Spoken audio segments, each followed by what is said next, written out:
Le point de départ de mon changement de mode de vie, ça a été vraiment la naissance de ma fille, où je me suis aperçue que voilà, être responsable d'un être vivant, c'était être responsable de ce qu'on lui mettait sur la peau, dans le corps, dans l'esprit. Et ça a été vraiment un élément déclencheur pour moi. Je m'appelle Karine Anglade et j'ai toujours dessiné depuis que je suis toute petite. Donc c'est pour moi le moyen de transmettre un message et puis partager mes expériences, qu'elles soient bonnes ou mauvaises, autour du bio et d'une vie plus saine et plus heureuse dans mon foyer. Donc je le partage sur ma page Facebook que j'ai appelée Ma Bulle Bio.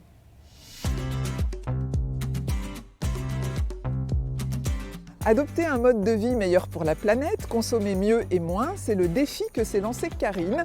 À travers ses dessins, elle illustre un quotidien entre doutes, échecs et succès. Cette envie de faire des dessins pour raconter un petit peu son quotidien, c'est venu dans un second temps.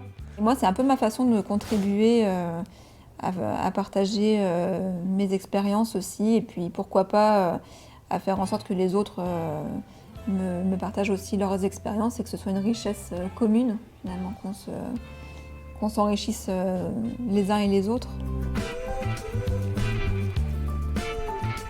On se retrouve directement à la ferme, ici. Ouais. Vous veniez faire vos courses régulièrement. C'est ça. En fait, il y a beaucoup de choix pour des produits sains, toujours bio et de qualité. Des serviettes hygiéniques.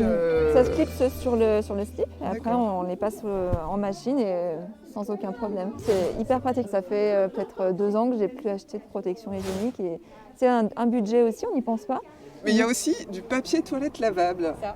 Et là, Karine, est-ce que c'est quelque chose qui serait envisageable? Pas pour l'instant. Je pense qu'on en est un petit peu loin encore. Enfin, en tout cas, pour mon mari, ce serait pas possible. Bon allez Karine, maintenant les emplettes sont faites, on va aller voir à la maison comment on prépare tout ça. Allez, c'est parti.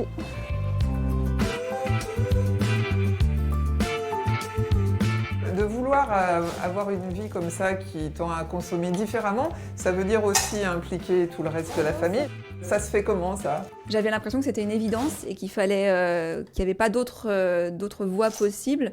Et du coup, j'embarquais toute ma famille avec moi, qui n'était pas forcément prête à ce moment-là. Petit à petit, on adopte des choses et maintenant, même mon mari, qui n'était pas forcément très ouvert à la base, le shampoing solide, par exemple, l'a complètement adopté. Maman, Oui, je vais donner un bonjour de terre avec ça. c'est bien. Hop, voilà. Et Elsa, elle va mettre du carton. C'est là. Quand vous arrivez à table, est-ce qu'il y a des choses où vous vous dites non mais ça c'est juste pas possible? Les frites au pain. Non, les frites au panais, c'était un peu, ouais, là, non, ça enlevait tout le charme finalement de la frite, un peu pas grasse, mais qu'on a l'habitude de manger. Et donc, on avait quelques petits crash tests culinaires qui n'ont pas été forcément très concluants. Mais bon, on a été courageux, on a survécu et maintenant on arrive à profiter des recettes. Les frites de panais, je suis pas sûre. Je vais la refaire tout de suite, vraiment, non.